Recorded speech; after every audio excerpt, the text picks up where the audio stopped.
मोदी के यूरोप दौरे की, जिसमें आज डेनमार्क में मोदी की गूंज सुनाई दी। डेनमार्क के पीएम ने खुद एयरपोर्ट पर प्रधानमंत्री नरेंद्र मोदी का स्वागत किया। दोनों नेताओं के बीच पीएम आवास पर लंबी बातचीत हुई। इस दौरान भारत डेनमार्क बिजनेस फोरम में पीएम मोदी ने भारत में निवेश करने पर जोर दिया। साथ ही यूक्रेन संकट पर बोलते हुए एक बार फिर से पुतिन और जेलेंस्की से शांति की अपील की।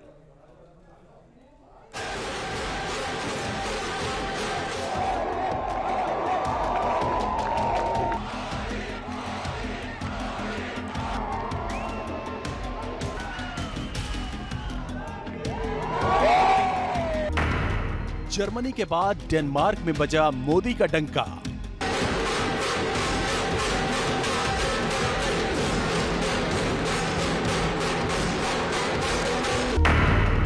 डेनमार्क की पीएम के साथ पीएम मोदी ने की चर्चा।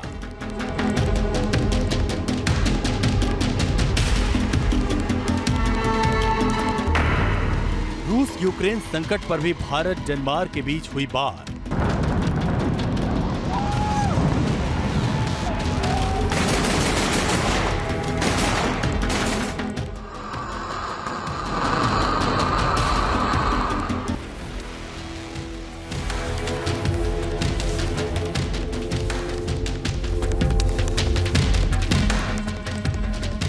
आज हमने भारत ईयू रिश्तों, इंडो पैसिफिक और यूक्रेन सहित कई क्षेत्रीय तथा वैश्विक मुद्दों पर भी बातचीत की।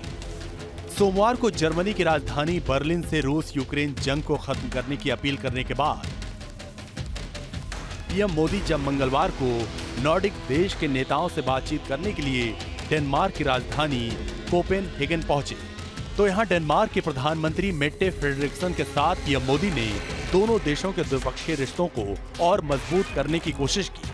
साथ ही दोनों देशों के बीच यूरोप में पिछले 71 दिन से मची महातबाही को लेकर भी चर्चाएं की गई, जिसमें डेनमार्क के पीएम ने उम्मीद जताई कि भारत युद्ध को खत्म करने के लिए रूस पर अपने प्रभाव का इस्तेमाल करेगा।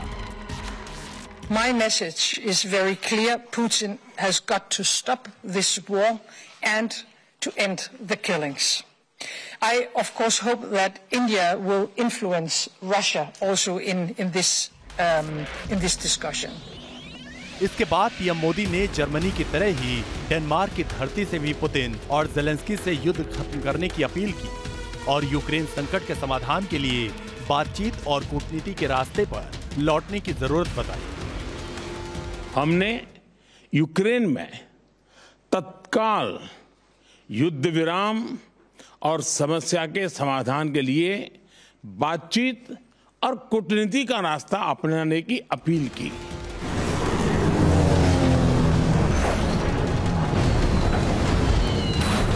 रूस यूक्रेन जंग शुरू होने के बाद से ही भारत लगातार इस युद्ध को खत्म करने की अपील कर रहा है और 3 दिन के यूरोपीय दौरे पर भी पीएम मोदी युद्ध को लेकर भारत के नजरिए को रख रहे हैं। इससे पहले जर्मनी के चांसलर से मुलाकात के दौरान भी यूक्रेन युद्ध का हल बातचीत से निकालने के लिए कहा था।